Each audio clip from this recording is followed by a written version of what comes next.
செயல் தலைவர் என்ற ஒரு பொறுப்பை நான் உருவாக்கினேன். அதற்கு எனக்கு தகுதி இல்லை என்று ஒருவர் அது வேண்டாம் என்று சொல்லிவிட்டதனாலே அந்த செயல் தலைவர் பொறுப்பை என்னுடைய பெரிய மகள் ஸ்ரீகாந்தி அவர்களுக்கு அளித்து கட்சியையும் வளர்ப்பார், எனக்கும் பாதுகாப்பாக இருப்பார்.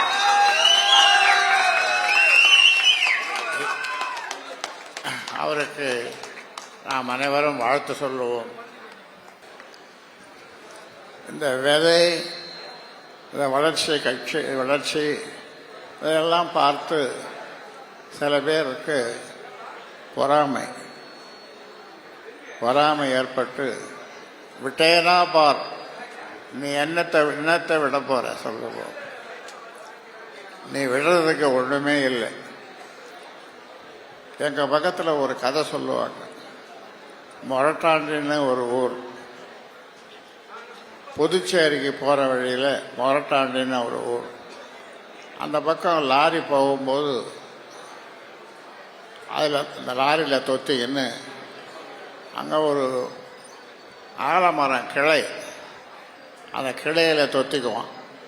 ஒரு கால் நொண்டி அவன்.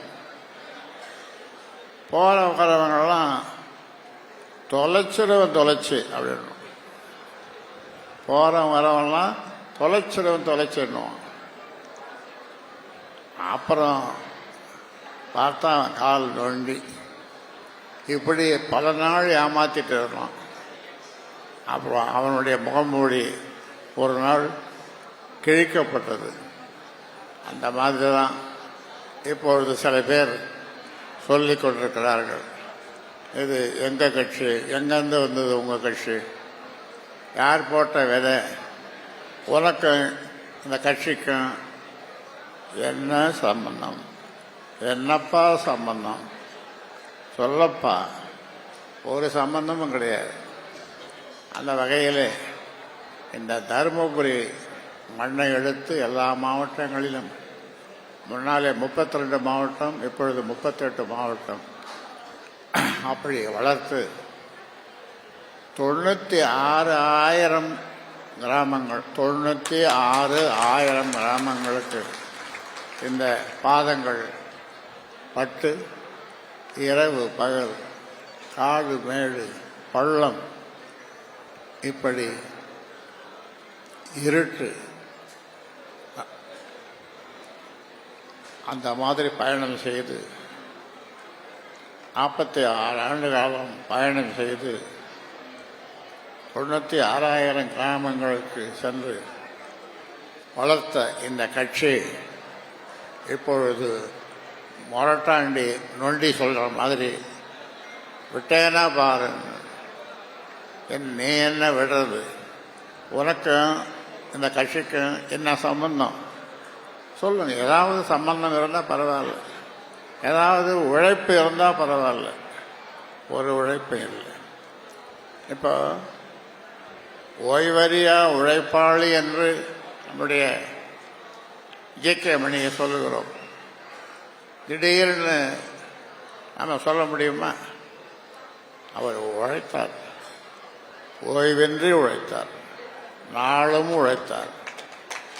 அவர் சிந்தித்தார், நாளும் சிந்தித்தார், நாளும் இந்த மக்கள் முன்னேற வேண்டும் என்று சிந்தித்தார். இங்கே மட்டுமல்ல, சட்டமன்றத்தில் அதிகமாக மக்களை பற்றி, தொகுதியை பற்றி, தமிழ்நாட்டு மக்களை பற்றி தொடர்ந்து அற்புதமான கருத்துக்களை எல்லாம் சொல்லி நல்வழிப்படுத்தினார்.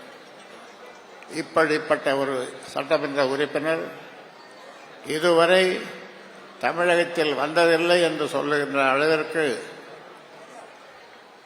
அவர் உழைத்தார். அதனாலே தான் ஓய்வறியா உழைப்பாளி என்று சொல்லுகின்றோம்.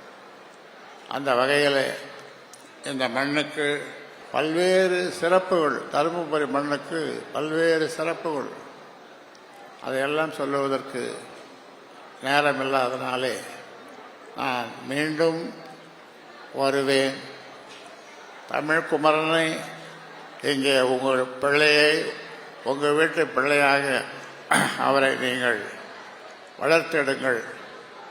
அவர் உங்களுக்கு எல்லா வகையிலும்